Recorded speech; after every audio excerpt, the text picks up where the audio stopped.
इससे पहले मैंने आप लोगों को जो बेसिक टर्म्स है अकाउंटेंसी का वो मैंने आप लोगों को बताया था, प्रॉफिट एंड लॉस बताया था, गेन के बारे में बताया था। तो आज हम उसके आगे कंटिन्यू कर रहे हैं। तो उसके बाद हमारे जो नेक्स्ट बेसिक टर्म्स है वो है डिस्काउंट। डिस्काउंट एज यूजुअली सबको पता है कि कोई भी प्रोडक्ट में कुछ अमाउंट का छूट देना, उसे हम डिस्काउंट कहते हैं। लेकिन अकाउंट्स में जो भी हम अकाउंट प्रॉब्लम सॉल्व करते हैं इसमें हमें बहुत सारा चीज़ ऐसा देखने को मिलेगा कि जो कस्टमर है वो डिस्काउंट रिसीव भी करता है और कस्टमर डिस्काउंट देता भी है। तो इस तरह का सिचुएशन भी हम इसमें देखेंगे। तो पहले हम देख लेते हैं कि बेसिक टर्म्स जो है वो क्या है। डिस्काउंट एज यूजुअली क्या होता है कि कोई भी गुड्स को जब हम परचेज करते हैं उसका जो प्राइस होता है उससे कुछ अमाउंट ऑफ परसेंटेज जो कम में हमें मिल जाता है, जो कस्टमर को मिल जाता है, उसे हम डिस्काउंट कहते हैं। उसके बाद आता है वाउचर। वाउचर क्या है? एक डॉक्यूमेंट्री एविडेंस होता है।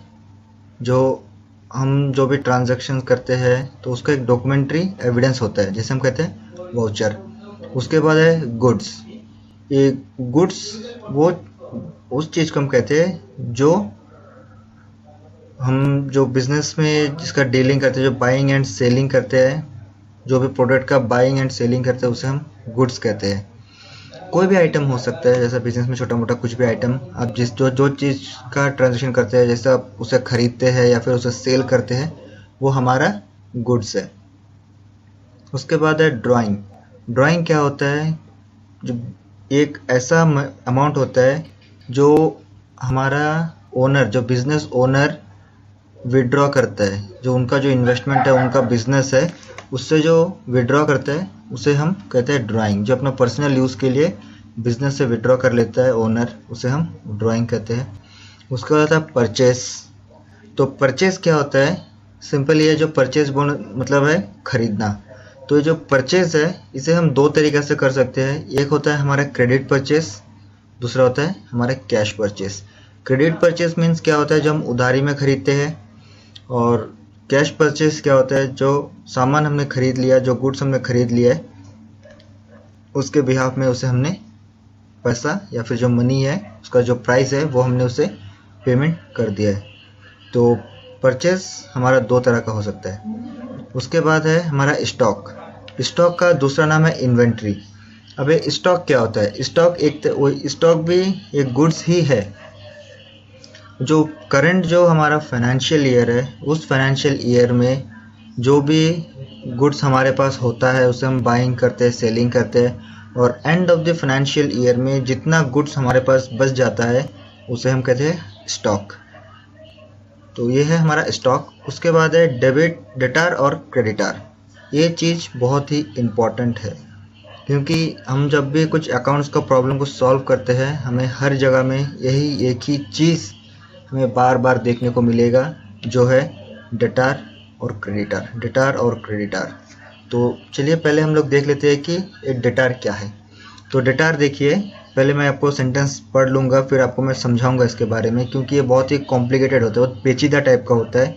क्योंकि कोई जो दो पर्सन के बीच में अगर एक क्रेडिट में परचेस करे तो दूसरे का ऑपोजिट में जो परचेजर है वो क्या लगेगा और जो सेलर है उसका रिलेशन क्या रहेगा, ये उस चीज़ को दर्शाता है। तो इस चीज़ को हमें बहुत अच्छे से समझने हैं। तो चलिए हम देखते हैं डेटार क्या है। तो डेटार आर पर्सन एंड और other entities who owe to an enterprises an amount for buying goods and services on credit. तो देखिए जो डेटार है, डेटार वो पर्सन है जो किसी भी गुड्स को या फिर किसी भी बिजनेस से कुछ भी जो एंटिटीज होता है, जो गुड्स होता है, उसे जो क्रेडिट में परचेस करता है, वो बंदा होता है हमारा डेटार। अब डेटार किनके लिए होगा? जो ओनर है। मान लीजिए पर्सन ए और बी। पर्सन बी क्या कर रहा है? सेल कर रहा है कुछ गुड्स को पर्सन बी सेल कर रहा है पर्सन ए को कुछ गुड्स, और पर्सन ए जो है वो उनसे कैश में परचेस नहीं कर रहा है, वो उनसे परचेस कर रहा है क्रेडिट में, मीन्स उधार में ले रहा है और बाद में उसका पैसा उससे पेमेंट कर देंगे। उस तरह कुछ कंडीशन में वो पर्सन ए क्या कर रहा है कि उस गुड्स को परचेस कर रहा है।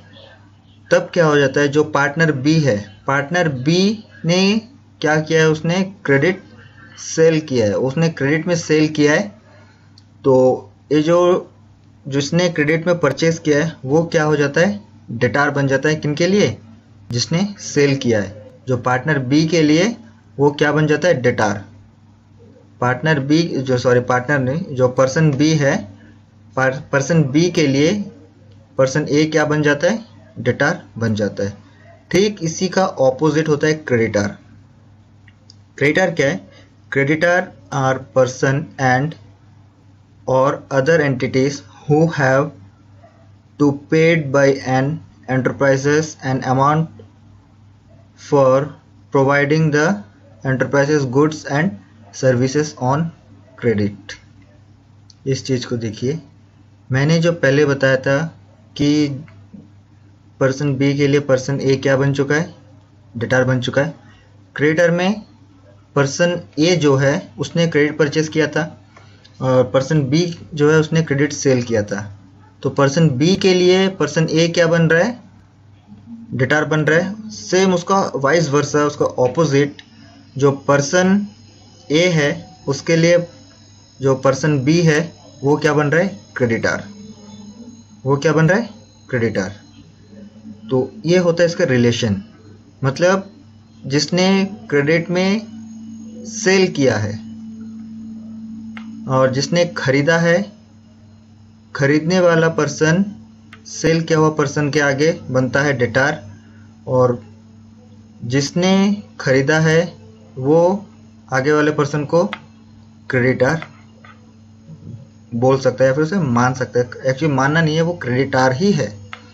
तो ये है हमारा कुछ बेसिक टर्म्स। तो चलिए एक बार इसे शुरू से रिवाइज करते हैं कि हमने कौन कौन सा बेसिक टर्म्स को पढ़ा है। हाँ, तो हमने जो बेसिक टर्म्स, पहला बेसिक टर्म्स पढ़ा था एंटिटी, उसके बाद पढ़ा था transactions, assets, liabilities, capital, sale, revenues. उसके बाद 8वां नंबर है एक्सपेंसेस।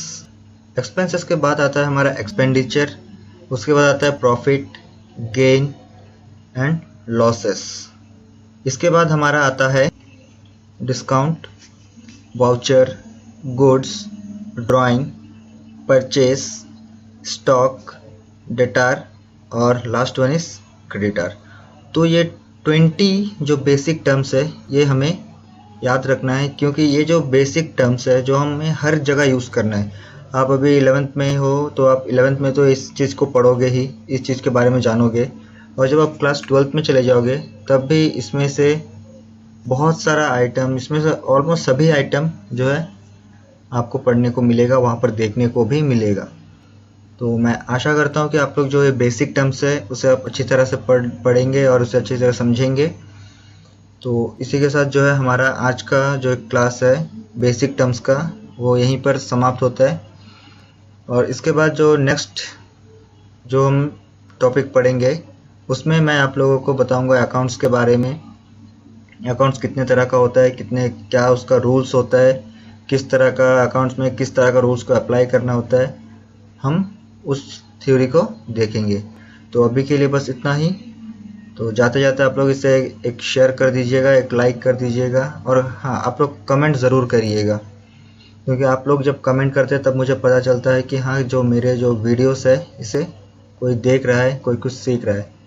और चैनल को सब्सक्राइब ज़रूर करिएगा ताकि जब भी मैं कुछ न्यू वीडियो अपलोड करूँ आपको नोटिफिकेशन मिल जाए। So thank you.